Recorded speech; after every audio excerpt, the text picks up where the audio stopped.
Hello বন্ধুরা, সোমার ব্লগে তোমাদের সকলকে জানাই স্বাগত।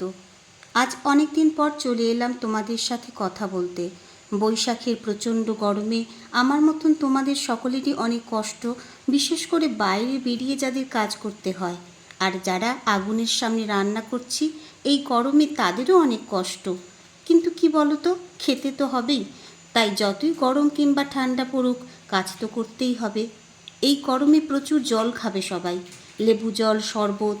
আজ যে কথাটার জন্য তোমাদের কাছে আসা, জীবনে একটা জিনিস খুব বুঝতে পারছি, কাউকে যতই ভালোবাসো সে ভালোবাসার যোগ্য কিনা সেটা বিচার করে নেবে, নইলে অনেক কষ্ট পাবে।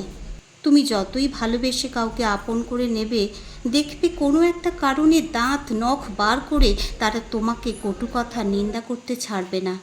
তবু কি জানো, মানুষের স্বভাব যার যেমন তার তেমন, সে সেরকমই থাকবে। এই কথা মাথায় রেখে তোমরা সবটুকু ভালোবাসা উজাড় করে কাউকে দেবে না, মানে তার উপর বেশি নির্ভরশীল হলে সে যখন তোমার পিছনে কিছু বলবে বা নিন্দা করবে সেটা সহ্য করা খুব মুশকিল হবে। তাই ভালোবাসা উচিত, কিন্তু পুরোপুরি নয়, তাহলে এত কষ্ট পেতে হয় যা বলার নয়। বৃষ্টি যেমন এই গরমের দাবদাহ থেকে কষ্ট লাঘব করলো, আমি ওই কথাগুলো বলে একটু হালকা বোধ করছি। আবার অন্যদিন অন্য ব্লগ নিয়ে চলে আসব। শুভরাত্রি, ভালো থেকো সবাই।